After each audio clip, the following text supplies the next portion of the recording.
Hi everyone, and welcome to a presentation by Yachting Queensland. This film has been made for the purpose of reaching sailing and yacht clubs throughout Queensland in hope that the information provided will help to improve sailing in the state. Now in 2011, Yachting Australia realised they lacked the data and insight to truly know how the general public perceived and participated in sailing. The Australian Sports Commission agreed, and they launched an extensive research campaign. They contracted a market research group called Gemba for the undertaking.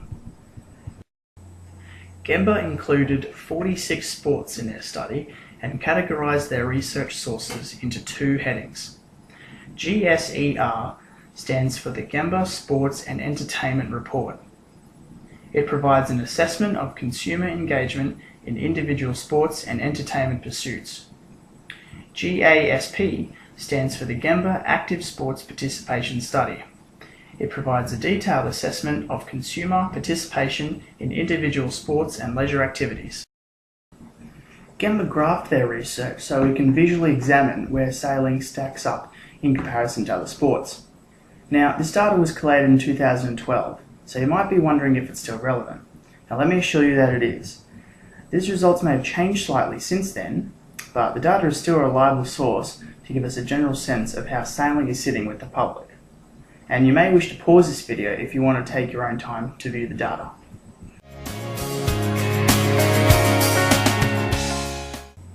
This graph shows that only 2% of the total population participated in sailing. That gives sailing a rank of 32 out of 46. Now if you separate the population by gender, 2% of males were involved in sailing. The female population was also 2%. So males are ranked 30th and females 29th.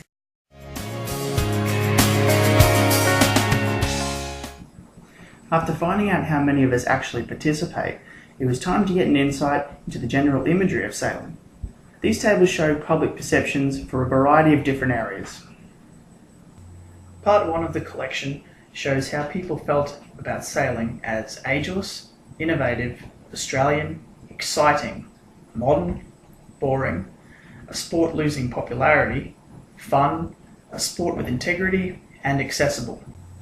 Part 2 of the collection shows what people thought about sailing being community involved, cool, dangerous, exclusive, for older people, for younger people, gaining popularity, international, popular, and safe.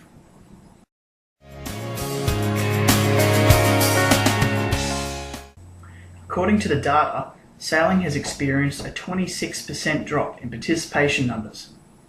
As displayed by the table, the churn rate represents the number of people who cease their participation in the span of a year. Sailing's 2% participation rate has a churn that clearly exceeds the expected average. Why the drop? Gemba's data shows that most people who decide to stay on land are too busy, have health or injury restrictions, or leave for financial reasons. These are relatively normal reasons for giving up a sport, right? It's easy to attract more people, surely.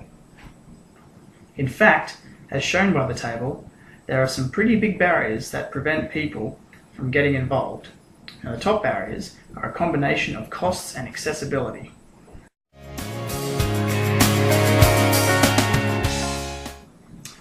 It's important to know what motivates people to take up sailing or to continue their involvement.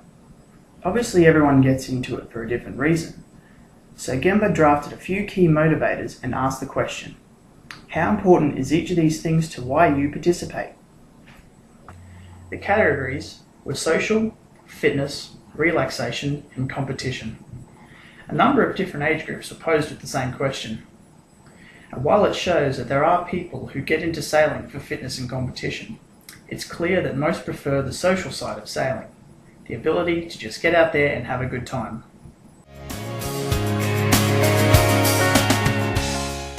So, there are a lot of numbers behind the research, but in a nutshell, the message is pretty simple. There will always be passionate men and women who will be dedicated to sailing for as long as they can. However, retention is low. Sailing does not only lose people who sometimes choose never to come back, but it has a number of barriers which prevent people from getting involved in the first place. The major problems holding the sport back are these public perceptions that sailing is inaccessible and exclusive. ordinary people often feel that one must roll in higher circles in order to obtain information about sailing, which is another problem, that there seems to be a lack of information for the general public and potential participants. Participants also seem to prefer the social side of sailing, but feel that there is a focus on racing and competition, which can make those who are not athletes feel a little left out. With scheduling, costs of equipment and fees also coming into play in the sailing community, issues like time commitment and money also affect how people perceive this sport. So those are the barriers we face. Now they're formidable, but they're not impenetrable. But what can we do to break those barriers and improve sailing? To start, we need to look at our behaviours and personality. Now I don't necessarily mean us as individuals, but I mean the behaviour and personality as a united community, or how the public view clubs, sailors and enthusiasts as one entity. I'm sure some of you are thinking, why do we need to worry about something like that? Well, our behaviour and personality will determine how the public views sailing, or the brand of sailing. How the sailing community carries itself and interacts with the public is all related to what people think when you say the word sailing. The brand behaviour determines the manner in which we interact with people. This can be accomplished by offering new opportunities and sharing useful and beneficial knowledge. Our personality is the driving force behind the tone and style of our products, communications and services. Words like friendly, responsible, adventurous and fun are characteristics which we want people to associate with sailing and clubs. So that's the attitude we need to adopt, but what can be done specifically? Now there are a lot of strategies we can implement in response to the Gemba Report which can take a general approach, but we know that each club is unique. That is why we want to ask each club affiliated with Yachting Queensland to come up with one report recommendation in response to the data.